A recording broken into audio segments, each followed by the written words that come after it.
Hello Mahadev ભક્તો, શિવ ભક્તો, કેમ છો બધા? સુપ્રભાત, મહાદેવ હર. આજે આપણે એક નવી વાત સાથે મળ્યા છીએ. એ વાત કરતા પહેલા આજે આપણે પહેલા તો ગણપતિને, સરસ્વતીને, માતા પિતાને અને મહાદેવજીને પ્રણામ કરી લઈએ.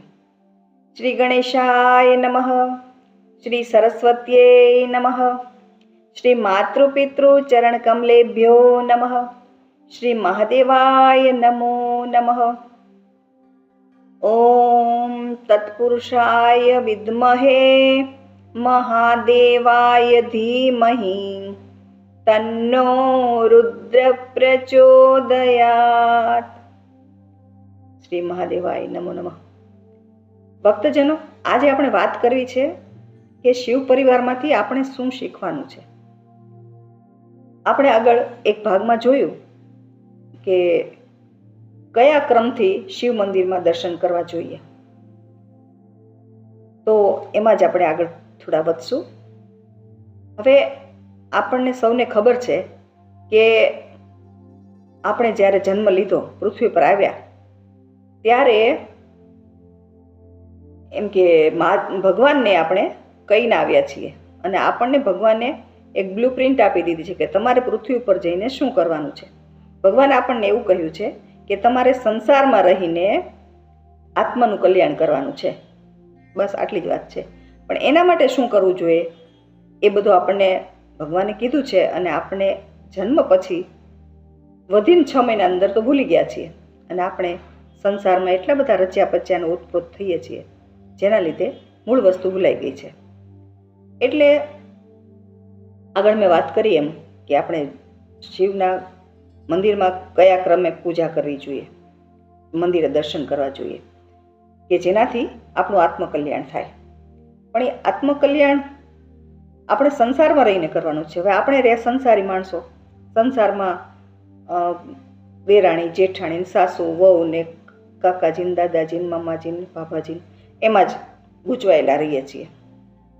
તો એના માટે શું કરવું જોઈએ? તો મહાદેવજી એવું કહે છે કે મહાદેવજીના પરિવારમાંથી આપણે શીખવાનું છે કે સંસારમાં રહીને પણ આપણે કેવી રીતે રહેવાનું છે. મહાદેવજીનો પરિવાર જોયો? મહાદેવજીના પરિવારમાં આમ જુઓ તો મહાદેવજીનું વાહન નંદી છે, માતાજીનું વાહન વાઘ સિંહ છે, કાર્તિકેયનું વાહન મયુર છે, ગણપતિનું વાહન મૂષક છે.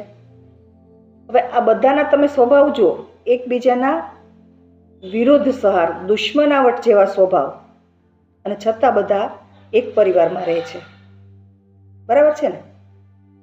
તો આપણે પણ આ સંસારમાં છીએ અને આપણને ભગવાને કીધું છે કે તમારે સંસારમાં રહીને તમારી ભૂમિકા ભજવવાની છે. એ સરસ રીતે, સફળ રીતે તમારી ભૂમિકા ભજવવાની છે. તો રંગમંચમાં જેમ નાયક કે નાયિકા પોતાની ભૂમિકા ભજવતા હોય એમ આપણી જે ભૂમિકા છે તે આપણે સરસ મજાની ભજવવી એ આપણું લક્ષ્ય છે. હવે એમાં આપણે કહેવાય ને કે પુત્રી તરીકે, પુત્રવધુ તરીકે, કાકી, દાદી, મામી, ભાભી, સાસુ, આ બધા સ્ત્રી પાત્રો છે.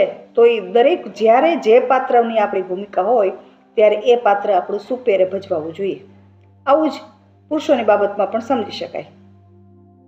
હવે આપણે તો શું કરીએ છીએ, સાસુઓને મતભેદો, ડખા કંઈ ના કંઈ ચાલતા હોય, માથાકૂટ, ઘણી જગ્યાએ ઝઘડાઓ પણ ચાલતા હોય, એવી રીતે દેરાણી જેઠાણીમાં પણ ચાલતું હોય. એવી રીતે કંઈક ના કંઈક બધા આવા પ્રશ્નો નાના નાના વાતમાં કંઈ ન હોય પણ પકડીને એવા બેસીએ કે તે આપણે પછી એને મોટું સ્વરૂપ આપી દઈએ.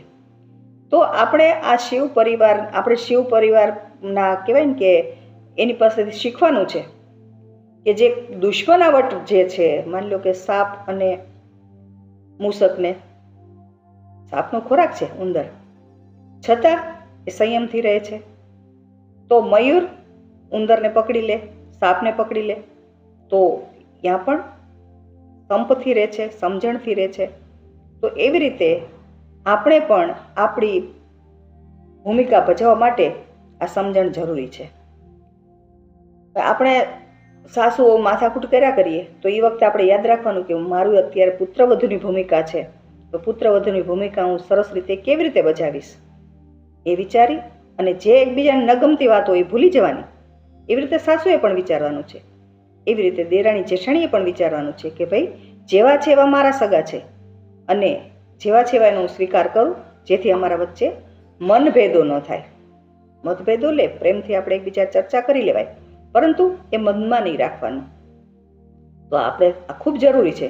અને તો જ આપણે શ્રેષ્ઠ દીકરી બની શકશું, શ્રેષ્ઠ પુત્રવધુ બની શકશું, શ્રેષ્ઠ સાસુ બની શકશું.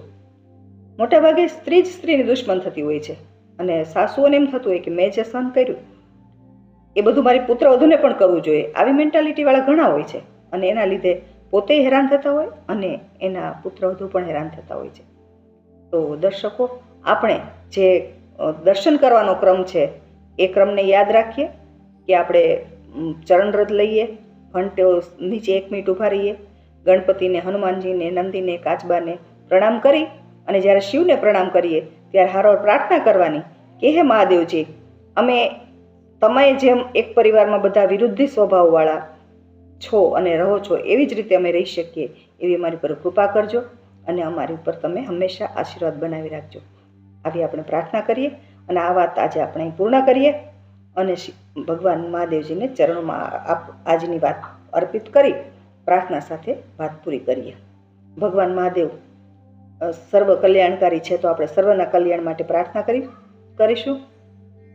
સર્વેન ભવન્તુ સુખિનઃ, સર્વે સંતુ નિરામયા, સર્વે ભદ્રાણિ પશ્યન્તુ, મા કશ્ચિદ દુઃખ ભાગ ભવેત. ઓમ શાંતિ શાંતિ શાંતિ. ચાલો કાલે નવા વિષય સાથે ફરીવાર મળીશું. ત્યાં સુધી સૌને મહાદેવ હર.